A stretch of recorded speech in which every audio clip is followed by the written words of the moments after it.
LiveHipHopDaily.tv. Hey, what's going on, man? We back on the GoodHenneC show. Live. Shout out to Breezy, man. Like, we really got to work on getting him as a co-host. It's gonna happen. This dude is definitely hilarious, man. Definitely hilarious. For sure. But right now, we got a very special guest in the building. TAMIKO Hope. For y'all that don't know, if you got our email or if you know about any artist, more than likely, especially like in the Atlanta area, she probably had something to do with it. I know she's gonna be modest and say like, no, she didn't, but yes, she did. She definitely did. Now I want to start this interview off by saying she doesn't remember me at all, and she shouldn't. Word. But back in 2004, 2005, I was just a little lonely intern over at Purple Ribbon. Wow. Yeah, I used to intern over at Purple Ribbon. So I know exactly who you are, but at the time I was just, what interns do, pushing paper and all that stuff. But I was around during the time of Get Perp Volume 2. So that was like, Janelle Monáe was just getting there. Killer Mike was there for a while, Scar, and a couple other people. But that was my introduction to you. So I know you've done quite a few things early on in your career. So, and I know this is very impromptu. We're not going to give you that story. You'll just have to wait on that, but we're going to make this work. And so we do appreciate you for coming on, being a guest on the show. So tell the people who you are. How did you get your start in the industry? My name is TAMIKO. I'll get you a little bit closer to that mic too. Very unexpected today, but I started interning at LaFace, so I started off as an intern as well, and got an opportunity to work with Goody Mob, and from Goody Mob I got a chance to work with Usher, and from there I started working with who did I work with? Well, just Shawty Low. I worked with Big Boy, as you mentioned, Janelle Monáe and Killer Mike and Scar and a group named Concrete, and who else was on there? Bubba Sparks. Yeah, man. Yeah, Bubba Sparks. Shout out Bubba Sparks, Sleepy man. Brown. Sleepy Brown was on there. Don't worry, headphones. Don't worry about it. Don't worry about the headphones. Yeah, Okay. You all right? Yeah. And then I started working with Shawty Low and then Rocco, and then I got into work with producers like DJ Toomp and Zaytoven and DJ Monte and Drummer Boy and Sunny Digital and then Metro Boomin and then DJ Scream and DJ Spins, and now I work with the I used to work with the Backwoods, who were signed to Dallas Austin back I remember in the the day. Backwoods. Yeah. Shout out to Alien Craft, man. Yeah, shout out to the homie. Yeah, but I work with a guy by the name of Nick Grant now. I'm signed to Jason Jeter, and hey, shout out to Nick Grant. 88.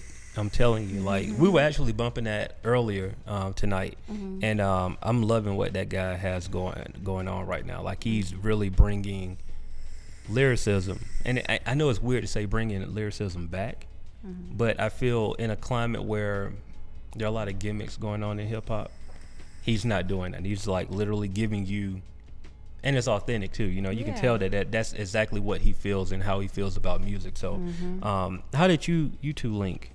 A guy by the name of Amir from Grand Hustle, Hustle Gang, had hit me up, and then Jason had hit me up about him, and we had a meeting. I heard the music, and I mean, being in the industry for a minute, everybody wants you to hear somebody and be like, oh, you gotta listen to my guy, my girl, and so you sometimes be a little hesitant. Gotcha. But as you should. After Amir hit me again, and then again, Jason followed up with the email, and I was like, let me go ahead and make sure I listen.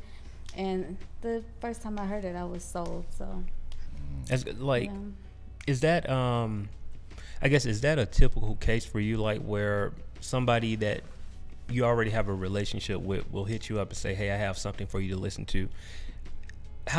How likely is it for you to really listen to it and take the time? Are you somebody that listens to everything, or is it kind of like on a... Well, obviously when somebody like Amir, Amir Boy, who's been in the industry for a minute, and then, somebody like Jason and their reputation, who's been in the business for a minute, when they tell you about somebody, those people, you kind of, let me make this priority. And don't get me wrong, there are others that I listen to, but, I'm not an A&R either, you know what I mean? I think for me, I like to meet the person too, and I met Nick personality was there, the music obviously was there. So it was a perfect match to me. Word. You know. What made you get into the PR world? Did you start as an artist, or you wasn't? No. No, I wasn't, but I used to want to be a background dancer, Gotcha. a choreographer. Gotcha. Like, Hey. so that was my entertainment story. But after I did I tried out for the Falcons cheerleaders, and I made a couple of rounds, and then I didn't make it. Shame on them. I know, and so it just kind of dashed my dreams, and I was like, what else can I do? Right. Yeah. And I remember my brother was telling me about, you gotta listen to these guys, named Outkast and Goody Mob, and I remember, listening to them, and they were the first group of guys from the South, or Atlanta specifically, talking about places that I knew. And I remember just telling everybody about them, and somebody was like, oh, these, you sound like you're a publicist. So I kind of just was like, oh, that's me. That's what a publicist does. I can do that. That's dope.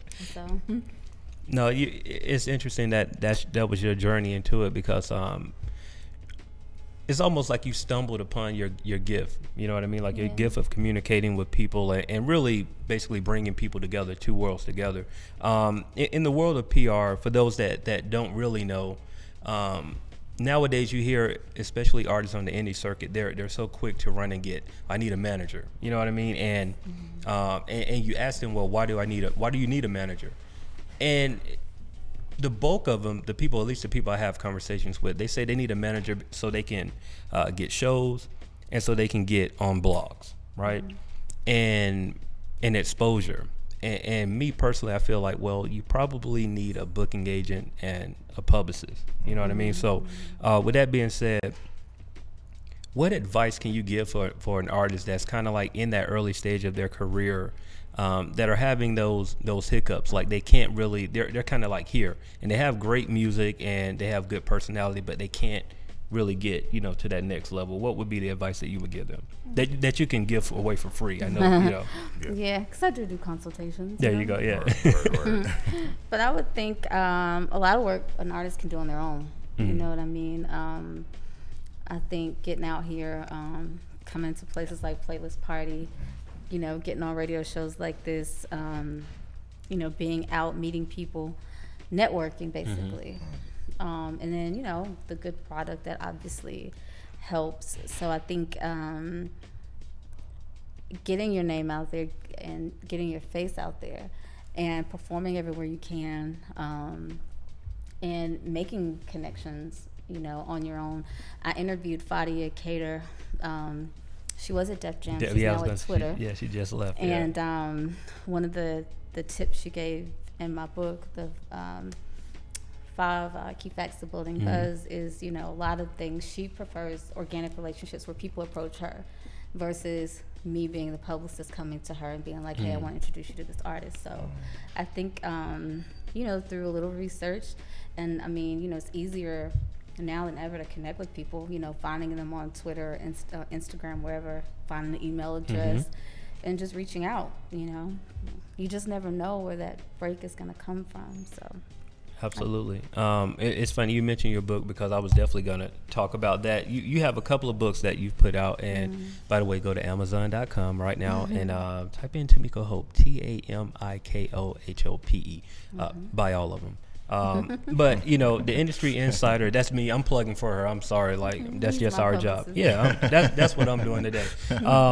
But with that being said, you took the time out to put together these books, specifically for people who may be in that rough stage where they can't get to the next level. So for one, what was the motivation for you? Like who came up with that idea, like, hey, I should write a book?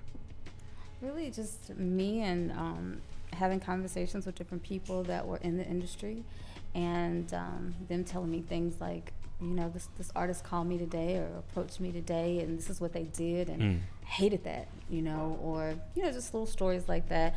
Or I would meet independents, out and about, and they would tell me certain things that they were doing, and I'd be like, not so smart. And so I was like, maybe I can take the people that I know, the information that they know, information that I know, put it together in a book. So that's where motivation came from. And I just want to put out here that she was dropping major keys before DJ Khaled. I'm just gonna go ahead and throw that out here. These books, I know everybody think that DJ Khaled is the key guy here, but no. TAMIKO Hope, she definitely did it. Yeah. So these books, you say you gather information from different industry people. What was that process like? Was that more of a just reaching out phone call type thing, or was just compiling information? How was that process to put this book together? Really, I just came up with topics that I felt would be the most general and beneficial, and then I went through my Rolodex and was like, who can best give me, the best answers, and that's how I, selected the people to interview. Dope. Now, me being from a small town in South Georgia, it's Quitman, Georgia. Population probably about 5,000. It's right next to Valdosta. Gotcha. Now the industry definitely is not down there. Now, I just want to get your outtake on, because I'm asking for them. What steps could they make to kind of, I don't know, just kind of break into this industry or whatnot? I mean, at Atlanta, you can say come to Atlanta, I guess, but that's simple. Is it that simple though? Because I'm here. I came from New York. This is where it's at. And you want to be in this, you gotta come here.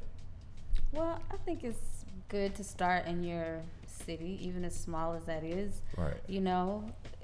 Galvanize the people in your city. You know what I mean? Like, if people in your own city don't know what you do, what do you think you're gonna do anywhere else? I feel, Right. you know what I mean? So I think that it would be, utilize all the avenues that are, in your city, Right. local radio stations, and then if there's not one per se within your city, you said Valdosta is the next Right. biggest place, so go to Valdosta. Do you know what I mean? Right. And there's a college there. Yeah, a it few is. colleges, I think. So, utilize all the avenues that are in your area, and then kind of keep growing it from there. To me, I prefer organic movements, grassroots movements, because to me that's how you build a solid fan base versus just having a bunch of fake people, not fake people, but having Stop large buying those numbers, plays on but people that SoundCloud. are, they listen to you for a minute, but then the next artist that comes along, they,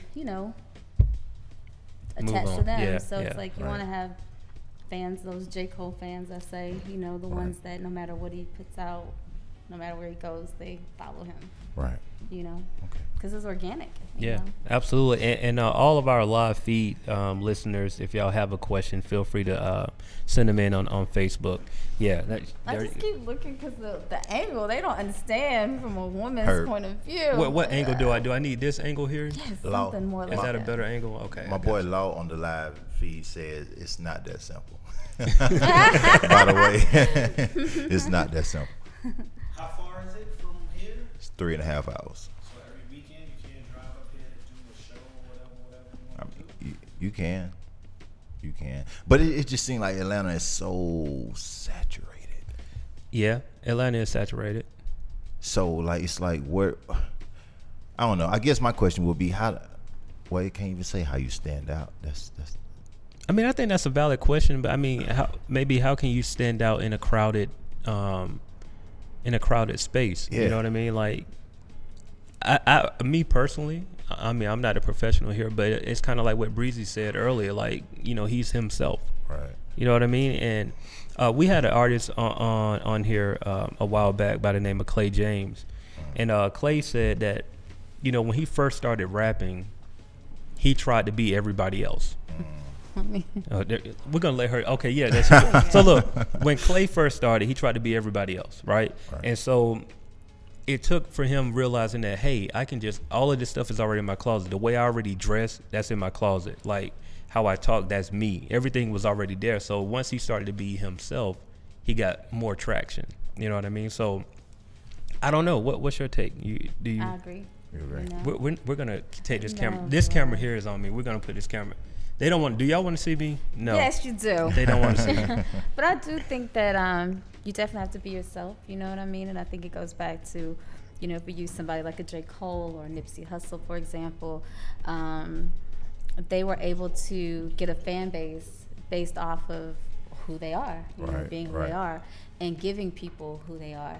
I love Nipsey Hussle as an example, just because he started on his block of Crenshaw and Slauson, and then from, you know, South, you know, was that, I guess that's considered South Central, right? Yeah, Or- yeah, I don't know. Or, you know, he Down in LA somewhere. Yeah, he went from his block and then kind of took over LA, and then his movement grew. Mm-hmm. So I think that by giving himself, you know, giving his story, and I think a lot of times people don't realize that their story is unique to them. Yeah. Absolutely. So Yeah. by having your own story, my story is different from yours, and it's different from yours, and it's different from his, which makes all of us unique within our own right. Gotcha. However, a lot of us have all had experiences at the same time that we all can relate to. So it's really about, to me, finding that story Mhm. and then telling that, you know, that story. You know, 50 Cent, you know, he was shot Ain't however told- many times, you know. I think like 9 times, something crazy. You know, yeah, everybody has a story. Outkast, you know, started off by being these outcasts, so to speak. You know, Right. they got booed at the Source Awards, you know. How so dare they you. have, you know, they have this story of being an outcast. So, and that was prior to the Source Awards, of course, Mhm. but Right. they told their story. So I Right. think that's to me, the key is telling your story and Telling your finding a way to story. share it where people can understand it. So folks back home that was asking me, she just said it. Tell your story. First, you got to find yourself, though. Yeah. You got to find yourself before you can be yourself. That's And so I know I true. was in that situation. So I'm speaking from his experience or whatnot.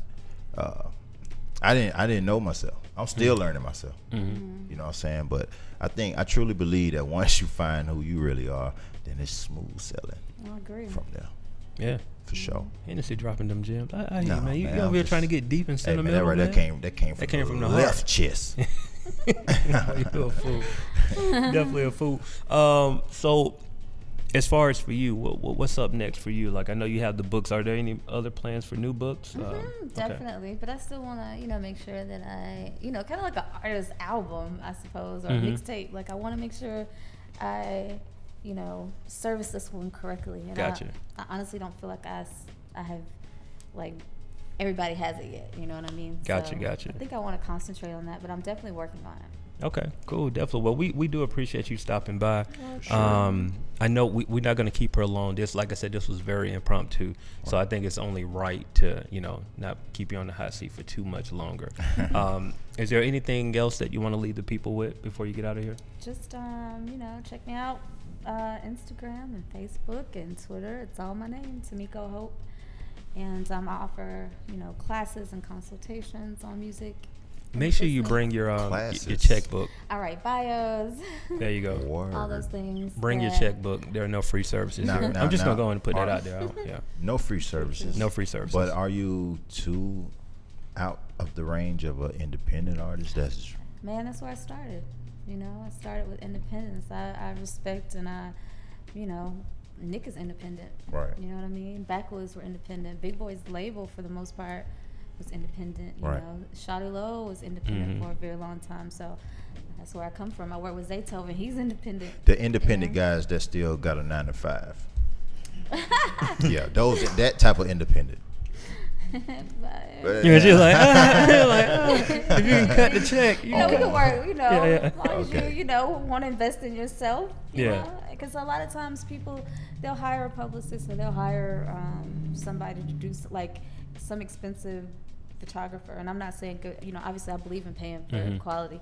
However, some things aren't necessary right now. And a lot of artists, they go and pay all these people, and it's not time. Right.